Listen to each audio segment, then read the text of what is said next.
Welcome to another edition of Flea Market Fantasy, the world's second greatest Bronze Age era comic book podcast. Although today we dip into the Silver Age a little bit, so get ready for that.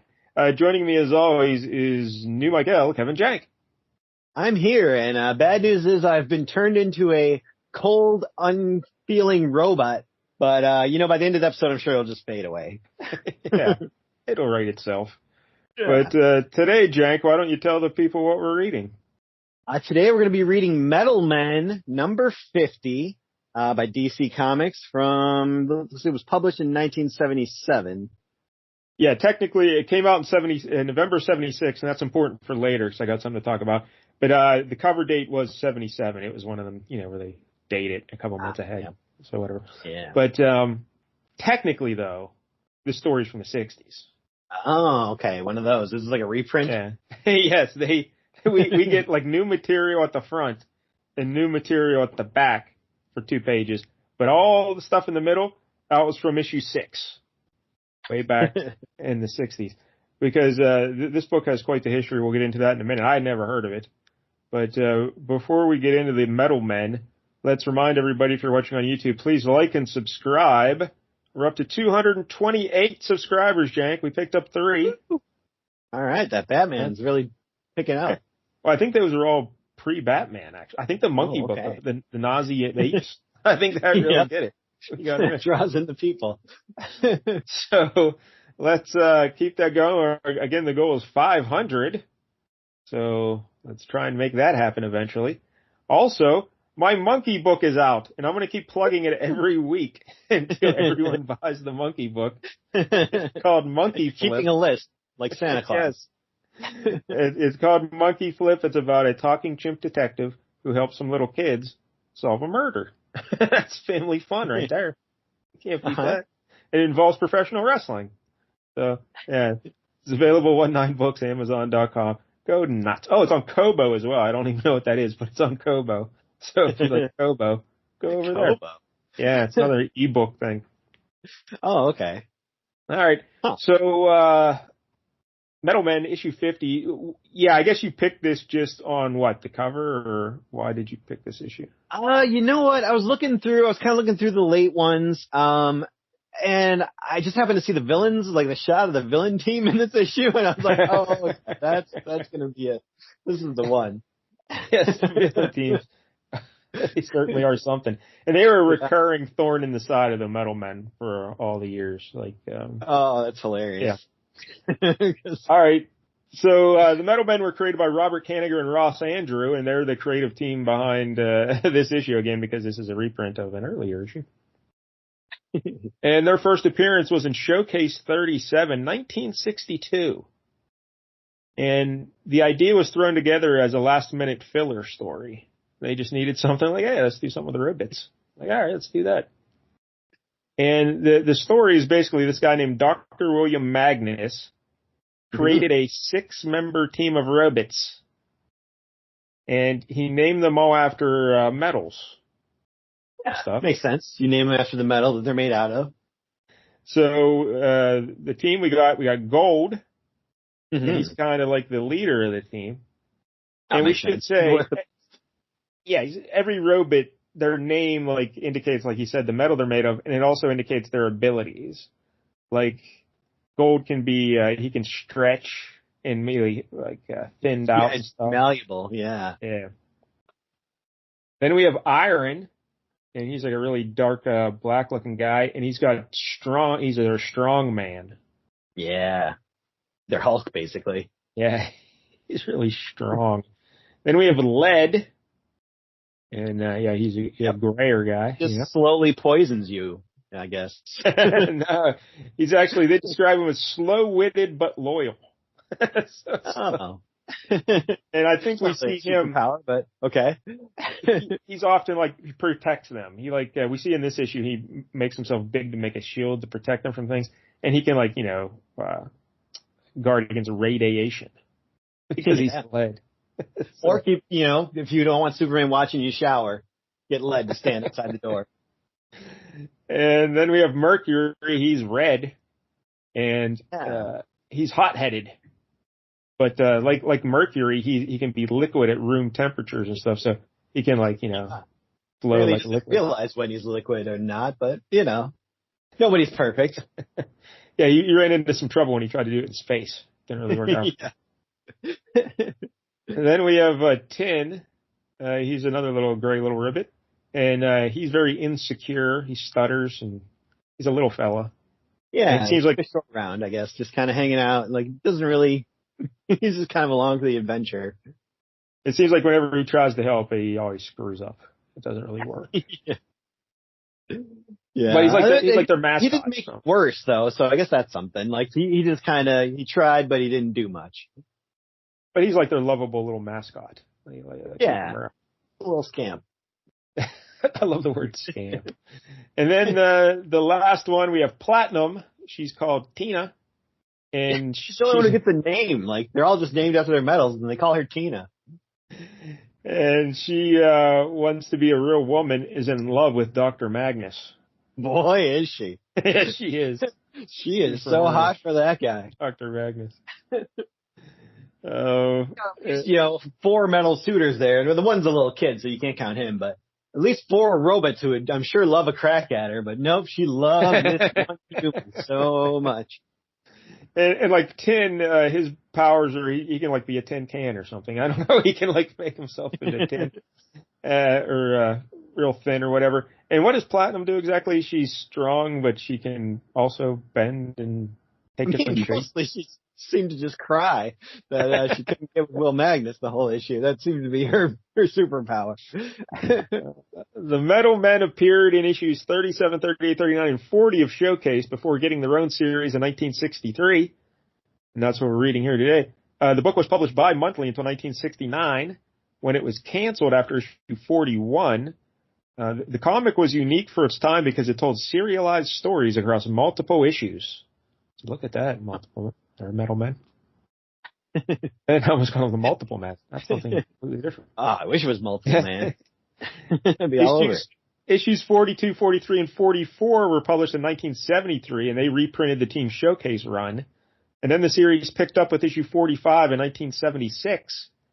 And it was still published bi-monthly until getting canceled once again with issue 56 in 1978 as part of the DC implosion. And we've talked about that on the show before, but basically DC, they tried to put out a whole bunch of new books just to try and corner the market, like get a bigger market share. Just flood the market, yeah. And then they realized, oh shit, we have to actually have books and make money from them and stuff, and this isn't happening at all. So then everything imploded, and they canceled all those books. Yeah. And a bunch of other books too. And Metal Men got caught up in that. So poor Metal Men. Now, they've had other series over the years. They came back in 1993 with a 4-issue limited series, and then they've had other things after that. And I guess they've been in a lot of cartoon shows and stuff. And, not as much as I thought they had been. I could have sworn they were in that really bad Batman show that was like kind of CGI a couple of years ago, where it was just like him and Katana for some reason, and like they were using all the stupid villains that no one's ever seen before, like on TV, and they're like, let's bring out these guys. And like, I hate this show. And I watched like 2 episodes and stopped. But apparently they weren't. I think the main thing I'd seen them in before was, there was this, a comic book series based off of Batman Beyond, which, was a cartoon show. And they appeared in that for a couple of issues. And there was like a whole storyline where they got melded together into like some alloy form or something like that. Well, so I definitely saw lots of pictures of them in an animated series though.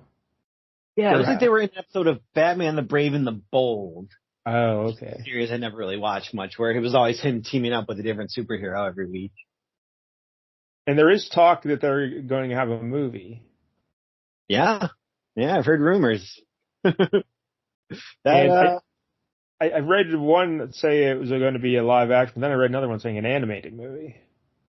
So animated would probably make more sense. Yeah, ribbits. But yeah, they're very odd looking ribbits. Like at least Mercury, they all have very long, skinny noses. Most of them. Yeah, and it's alarming.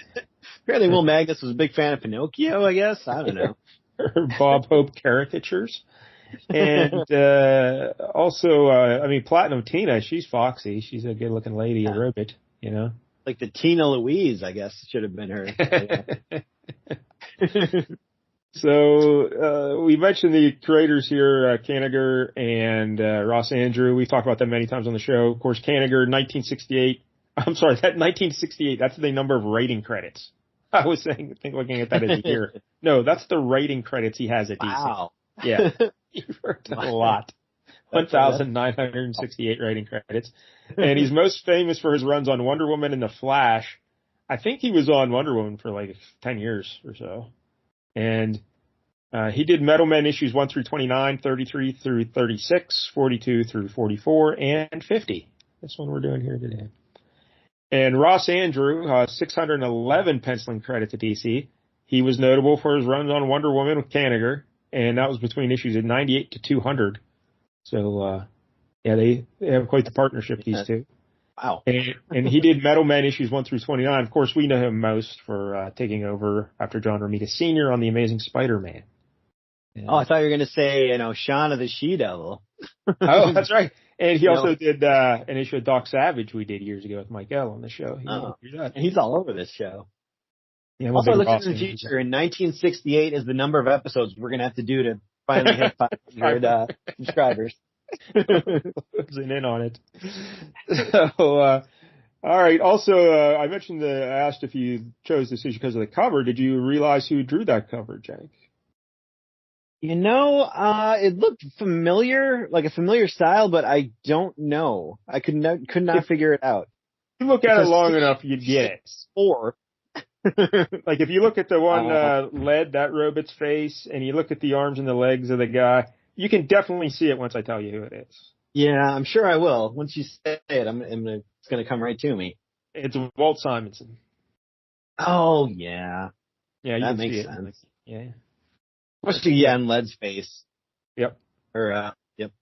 And it's early Walt, but still Walt. And, so, all right. Why don't you describe that cover for us, Jay? Okay, so we got the little DC thing in the top left corner there, and then it says "Turnabout is fair play," and then we get the Metal Men logo, so it's kind of "Turnabout is fair play, Metal Men."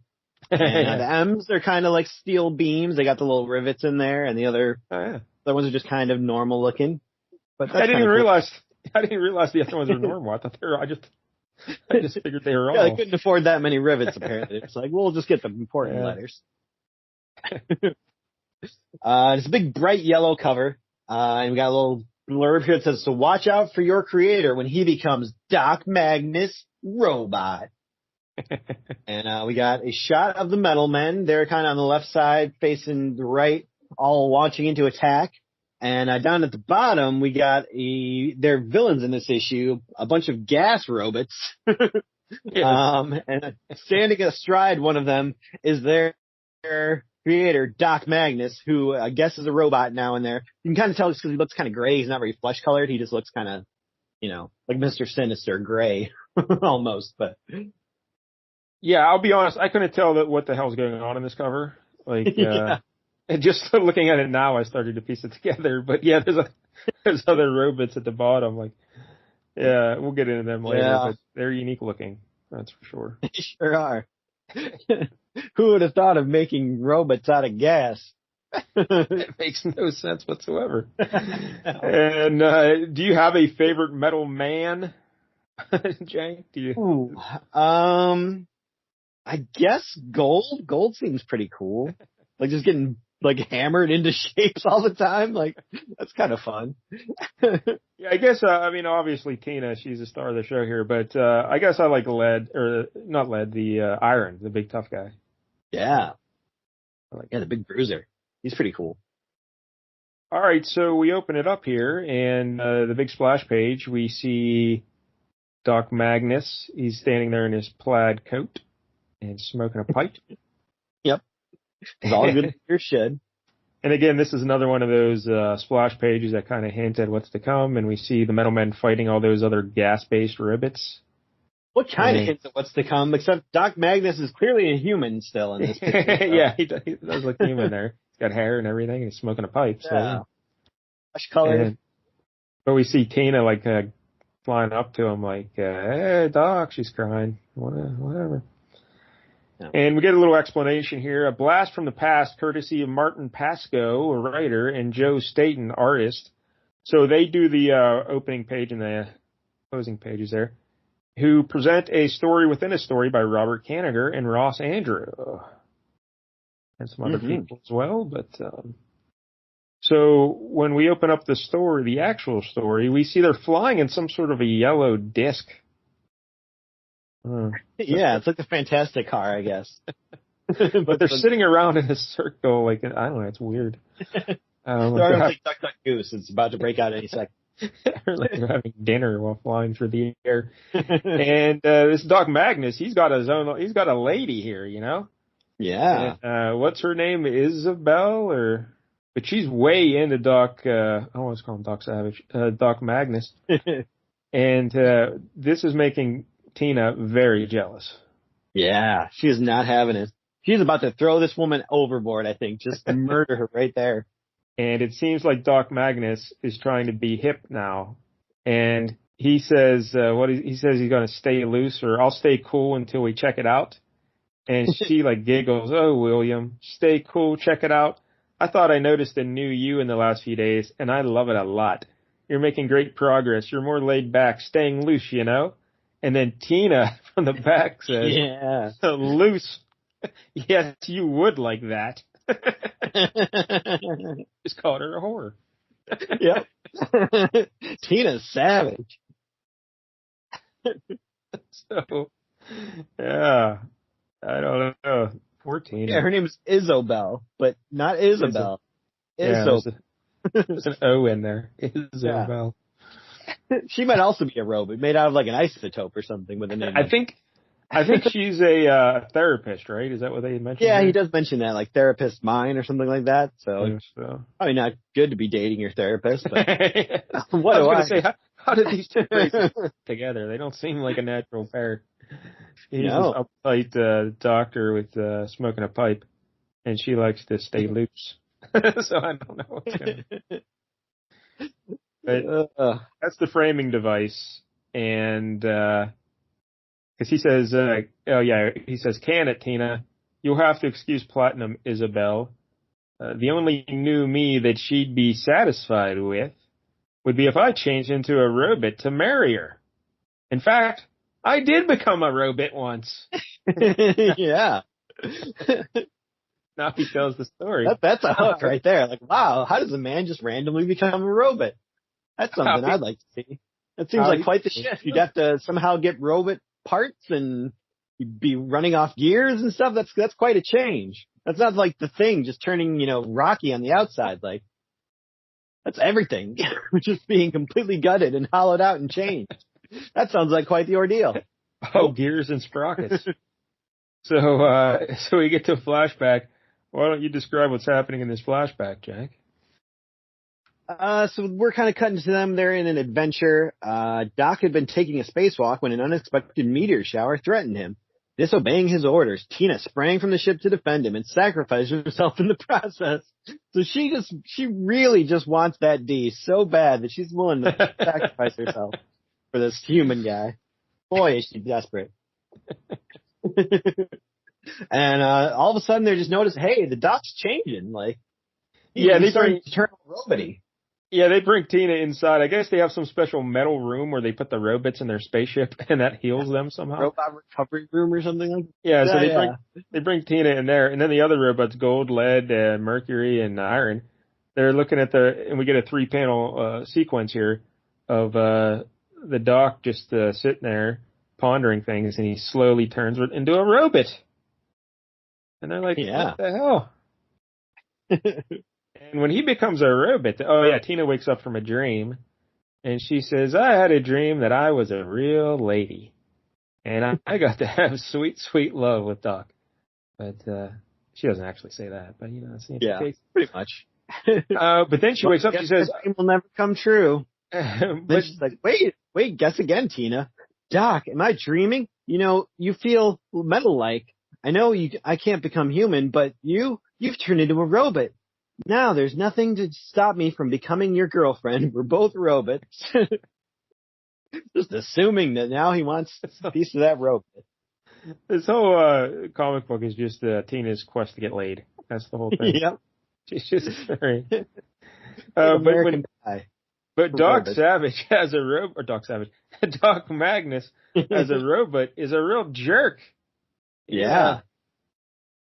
Describe him as a robot, Jank. He's just an awful person, right? He's just gone cold and emotionless, and he has no time for anybody, really. He pretty much immediately starts threatening them, and is like, hey, I don't like the way you guys are acting. You better shape up, or I'm going to dismantle all of you. And he especially takes that out on like, 10. He's like, 10, you're a little, loser here. You better shape up, buddy, or we're going to melt you down for spare parts, So look out there, 10. And Tina's aghast. She can't believe he's talking to them like this, Yeah, this was her dream, and it's not turning out so great. So now the other robots, they're doing repairs around the ship, trying to do good so Doc doesn't melt them down or whatever. And they're all grousing and grumbling behind the scenes about him. And then they look out the window, Jank, and what do they see? Well, they see a comet heading right for one of our country's manned space rockets.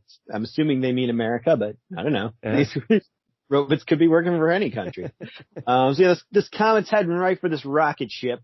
And then it turns out, oh, wait, it's not a rocket. It's just a creature that made itself look like a comet. And it's enveloped this rocket and is like holding it like a giant fist.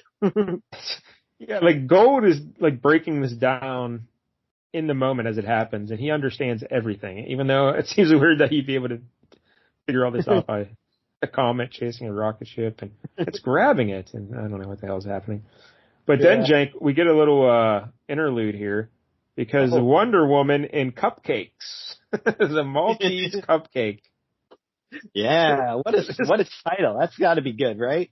This has to be amazing. No, it's not. It's terrible. I don't know what the hell this was. I don't understand anything that happened here. There's a lot of inside jokes to the Maltese Falcon, Dashiell Hammett's classic detective fiction there. But, would you like to walk us through this? Let's try to figure out what the heck is happening here. The Wonder Woman's in the office with a guy in a green suit, and he was like, Wonder Woman, you must help me. You're the only one who can. She's like, how, Mr. Astor? He says, help me find the Maltese cupcake, that mysterious, fabled, legendary idol. I must have it because I must have it. Okay, that's good reason. So she is going somewhere else now. She goes in the next room, it looks like, because the guy in the green suit's just walking out the door. And enter Petula Lorry, sniveling, shadowy henchwoman, as if from nowhere. And she's wearing like a black trench coat. And she's like, psst, hey, strongly, I can tell you where the elusive Maltese cupcake is. It's rumored to be in the hands of a shady man in the uh-oh district of town. That sounds legit. The uh-oh district. And Wonder Woman's like, follow me. I'll take you there. No, that's what the lady says. I'm like, wait a minute, this makes sense. And Wonder Woman's like, uh-oh. So she's kind of suspicious, but not suspicious enough. And then they get there, and there's a big fat lady, like a big fat Asian lady, it looks like. And Wonder Woman's like, uh-oh, great Aphrodite. And the fat lady's like, you're looking for the Maltese cupcake? And the lady in the black trench coat is like, my charming lady of grace and strength, you've just been tricked. Now meet my boss, the corrupt Cindy Bluestreet, better known as the fat lady. You'll love her wicked snarling laugh. And then the fat lady says, you were looking for a shady man? Instead, you find a big lady who throws a big shadow. Ha ha ha ha ho, ho, ho, ho. And now you'll promise to give up the search for the Maltese cupcake or else. And then there's a little narrative box here. But what's this on the shelf up high? Looks like half cupcake, half monster. Could it be the cursed idol? It looks just like a green like jar or something, like a decanter. Cookie jars. Yeah. Wonder Woman's like, but why such a fuss? What's so important about a stone cupcake? Oh, I guess it's supposed to be a cupcake. Doesn't really look like it at all. It's got a lid. What kind of cupcake has a lid? Not a good one. The lady's like, ha ha ha, the Maltese cupcake idol is rumored to be the ancient forerunner of the modern cupcake. Great historic value for Astor, but I'm interested in what it's worth. But it looks like she had it the whole time. Like, so what was the point of any of this? Like, you already had the Maltese cupcake. Why are you just hanging out at this random place in in district. Yeah, I don't know what the point of any of this was, actually. No. And Wonder Woman takes the idol and just smashes it, I guess. Like, she jumps up there to get it and falls and smashes. And the guy in the green suit is just randomly standing there behind a corner with a thing of cupcakes in his hand. Yeah, And I guess you're supposed to realize he's also bad. I'm not sure how, because he hasn't done anything. But, because the Wonder Woman's like, great Hera, what a crummy idol. And she lassos all three of them up. The big fat lady, the guy in the green suit, and the lady in the black trench coat. And the fat lady is like, that's not the Maltese cupcake. And the guy in the green suit says, so what? My search has fortunately led me to the ultimate, a delicious Hostess cupcake, scrumptious, mouth-watering. And the lady in the black trench coat says, I love devil's food, and so moist. And the lady in the big fat lady, she says, that priceless cream filling and chocolatey icing, worthy of the attention of any collector or serious collector with good taste. Wonder Woman says, and now for my serious work, to find a jail big enough to hold the fat lady and her evil friends. Why are they evil? What did they do to be arrested? I don't know. The great suit, all he did was find some cupcakes and be like, hey, this is the real prize. I didn't need the idol. I have Hostess cupcakes. Like, he didn't do nothing. Yeah, the story was shameless. A lot of inside jokes to the Maltese Falcon. Mr. Astor is the name of the actress in the Maltese Falcon. Of course, Sydney Greenstreet, it was the fat man, and we have Blue Street here, the fat lady, and Peter Lorre, Petulant. So there's a lot of jokes, but none of it works. It's just no. They're really reaching on this one. They had the idea of doing a Maltese Falcon parody, but then I don't know, just didn't follow through on anything that made sense. You gotta at least have a story. Yeah. I don't think that's going to get nominated for a case or a Flea Award. We get some better ones, because between this and the Catman one, it's been rough. All right, so now getting back to our Metal Men story. When we left, there was a comet creature attacking an American rocket ship. Yeah. And were there a lot of American rocket ships in 1963? I don't know. But it seems like there probably was. Cool. So if you could make robots, like metal robots, you could probably make a rocket ship. So the robots, Doc Magnus, the robot version, he told them, hey, you forget about those people out in that rocket ship. It's none of our business. We just got a job to do. Let's go do our jobs. Keep out of it. But the robots are like, nah, we're heroic robots. We got to go save those people. So that's what they do. They try to save them, Jank. And right away they have, is this lead? Yeah, they throw lead to it. He turns himself into a giant hand. And he grabs the creature and the rocket ship in his hand. And Gold's like, open up your hand just a little bit so that the creature can get out, but not the rocket. Don't make it big enough to think the rocket could get out. This sounds like a porn. What is happening? And so they go back and forth about the size of the hole that they can open. And then so the creature slips out of the hole, but it's there's not enough room for both of them. So the creature abandons the rocket ship and lets giant hand. And now they say, hey, Tin says, hey, you know what? I'll catch it. I'll catch that comet creature. I'll form a tin can. That'll catch it. And it just falls straight through the can. Yeah. So then Mercury tries to wrap up the comet, but as we mentioned earlier, apparently he's no longer, malleable in space. Yeah, again, you think you would notice if you were normally liquid and all of a sudden you're like not liquid. I think I would notice that. I would notice if I was normally a liquid and I was all of a sudden solid. So the comet smashes right through him, and then Gold sends Tina after it, I guess. And Tina kind of wraps it up and try to slow it down, but she can't really slow it down too much. Yeah, with her body, I guess. And then Gold makes a giant, dustpan thing. Yeah. With his body. This is all so strange. I don't know it really was. What is happening. Yeah. There's like a steam shovel with a lid on it, and then they have who was that, iron? just form like sledgehammers with his hands and kind of, smash the edges closed and, meld it together so the thing can't get out of gold. It's just trapped inside his body. But he pounds it together so it's flat. He flattens the entire thing into like a thin sheet of gold.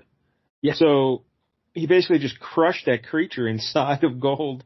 So I don't know, does gold just have all that creature's guts and everything all over him, or like? Yeah, pretty much. Then Iron opens up gold and Platinum jumps out. She's fine, but I guess the creature's dead. I don't know. There's really no talk about the creature. And then Lead opens up and lets the rocket ship fly free. And Tim's apologizing that, he wasn't that much of a help. No, don't worry about it, Tim. You're a good egg. Don't worry about it. Yeah, y'all tried. We didn't realize you weren't a liquid like Mercury over here. This dummy. Yeah, they're going around collecting Mercury in jars. I don't know why. Yeah. Trying to reassemble. They don't want people in space to, go crazy like Hatters. And so then they go inside, and Doc Magnus is just yelling at them all. It's like, what are you doing, you filthy robots? You're not supposed to. You disobeyed me. Yeah. So what we're going to do is we're going to land our ship, and we're going to get back to our base, and then I'm going to melt you all down and start anew, because you robots are awful. So, yep. Starting with 10. That's what they're going to do. But when they get back to the place there, Gold shoves Doc Magnus into his lab and slams the door, and then Iron punches the door a few times. I don't know what that does exactly. Yeah, he's doing the same thing he was doing with Gold's body earlier, basically sealing it up by, just hammering it. That's why I like this guy. His solution to anything is punching. I'm a big fan of this guy. Just wail on it till your problems stop. So they lock the Doc into his lab, and they're like, well, maybe if he's in his lab. Foolproof plan, yeah. The idea was he'd see his laboratory, and he'd remember who he was, and he'd remember his humanity. But that doesn't happen at all. What happens instead, Jake? Instead, he gets right to work building some new robots. But he's got an inspiration this time. He's like, stupid metals. That was the way of the past. I got to start working on new things like gases and liquids. So he starts with the gases, and he's like, I've created a whole new wave of robots that are all gas-based. Gas-based robots. Mostly they're just like, giant tanks of gas, essentially, with arms and legs. Quite the look. We should mention while he was doing all that, the metal men were running experiments to see if they could melt Doc back to being a human, which I don't know if that's a good idea. But yeah. They have a piece of him they could try this out on, so I don't know what tests they're really running there. So Gold wrapped up his metal men buddies, and he got real hot, and he melted his other robot friends. But then they just reformed, I guess. So I don't know. I don't understand any of this. They're all like the T-1000, I guess. They can just reform whenever. With their experiments not going so well, they go to check on Doc again. But then the door of his lab blows open, and then all those new robots are out there, Jank, and oh boy. Yeah. Why don't you run through the roster of these evil robots? Oh man, it's intense, but yeah, these are the scariest villains I've ever seen.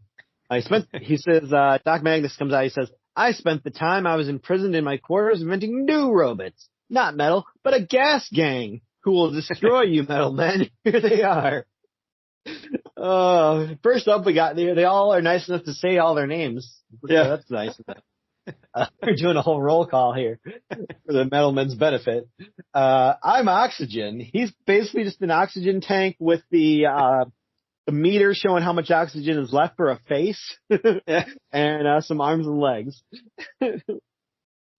That's basically Oxygen's deal. Next up we got I'm Helium. He's kind of like a blimp, I guess, is what he's supposed to be doing. Kind of a balloonish type thing. He's kind of pink and heavy looking. Yeah, I'm not sure how to robot exactly, but yeah, I don't know. Yeah, next up we got this. I'm sure will be super useful. And this was the one that made me have to do this issue. I was like, this guy, I'm Chloroform. I don't understand this at all because they're robots. So what is chloroform going to do? Chloroform? Yep. Oxygen makes sense. Chloroform, not at all. I don't know. Next. Next up we got I'm carbon monoxide. This guy is goofy looking. He looks like a candle almost, with a big kind of, like the head is like the flame part. Then there's like a big metal mini body with no arms. And he's got like a kind of the bottom part of a bell almost for a body, like a torso, I guess, down there. And then like 3 table legs. So this guy's really not moving around much or doing much. And then we got his, counterpart there. I'm carbon dioxide. And, so he's just kind of like a crystal. Like, yeah, I have no idea what the hell this is. Like, what? Yeah, it's very weird looking. I guess they were going for like a dry ice type thing. So, okay. Yeah, kind of just crystal-y.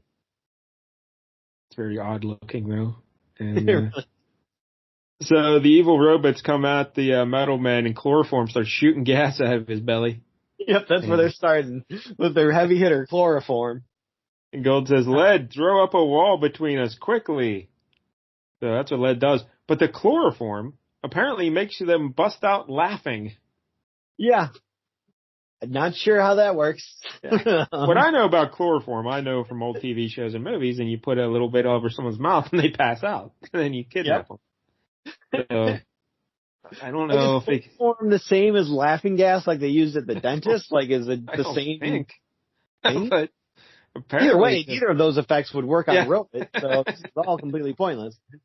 Like this guy, like the writer of this issue, seems to know so much about like metals and their different properties, but not so much about what robots would be affected by. So all the robots are busting out laughing from the chloroform, and then oxygen starts hitting them with oxygen, and it's making the metals like rust. Yeah, see, that one makes sense. I'll buy that one. Look at that oxygen guy's face. Yeah, one red eye, one yellow eye. What a weird. So Lead, the dim-witted but loyal one, he makes himself even bigger to protect his buddies while they get away, and he's trying to slow them down. And but then carbon monoxide and carbon dioxide are chasing after him, and I'll hit the metal men with knockout fumes. They're robots. What's you gonna do against a robot? They don't breathe. And then the other one says, "I'll chemically freeze them to death." That kind of makes sense. I'll buy that one. He's somewhat useful. They get back to a laboratory, and then helium somehow squeezes through the door to the laboratory, and then he just chases them down. He just kind of sits on them, or what does he do? Yeah, pretty much. But if you're helium, aren't you lighter than air? So I don't think that's going to do much. You're big, but you're not very heavy. But then Gold tells Tina, "Hey, remember that experiment we did?" And so he makes himself into gold bands to wrap around all these evil robots. And Tina hits the juice to make them real hot and electrify him, and he melts all the evil robots. Yep. So they didn't last very long at all, apparently. But like I said, they do come back. Yeah, they do come back, because I've seen them in other issues, and I was flipping through stuff. So, Did Doc Magnus rebuild them? He goes evil again. I have no idea. Every time he gets hit on the head, like King Tut in the Batman show, just every once in a while, just goes nuts. I try to do as little research as possible on the Metal Men.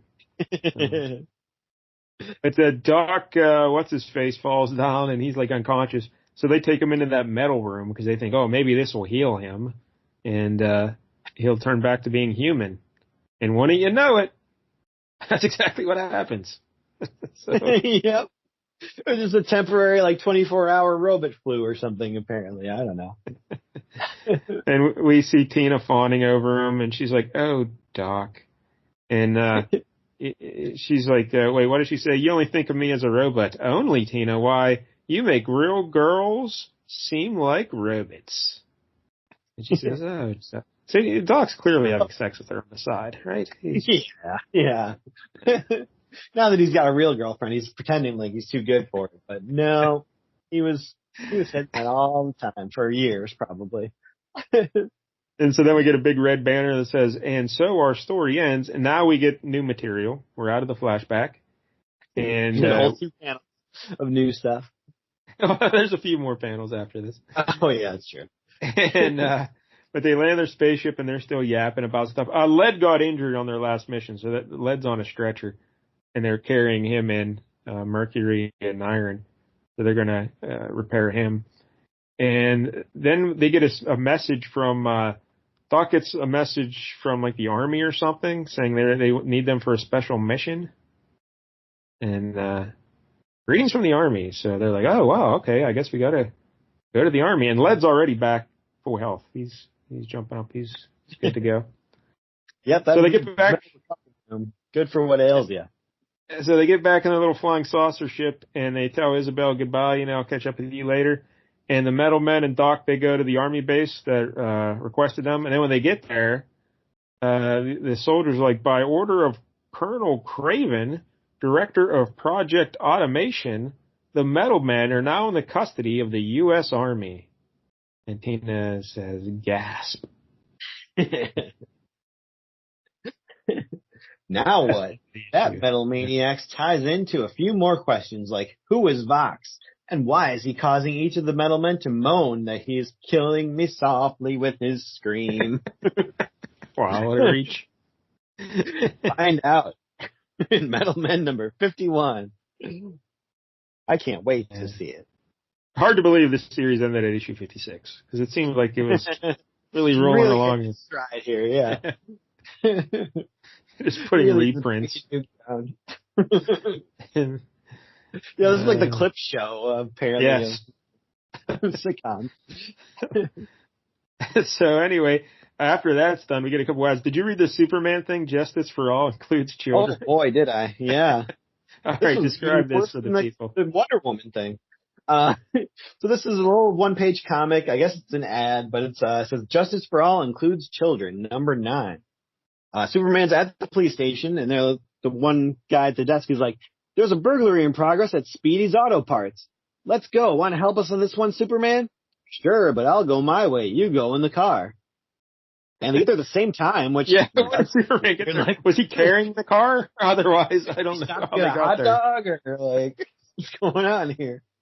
But they get to Speedy's Auto Parts, and there's a kid outside, and then there's a kid inside who's like, or a guy inside who's like robbing the place.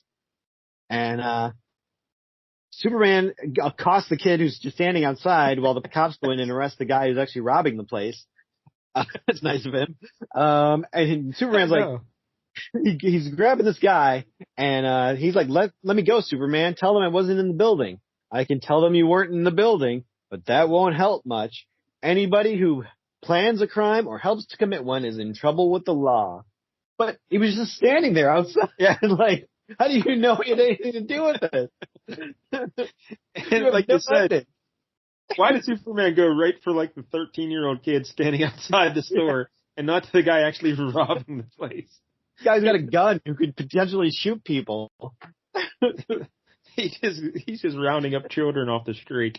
You're going to jail, son.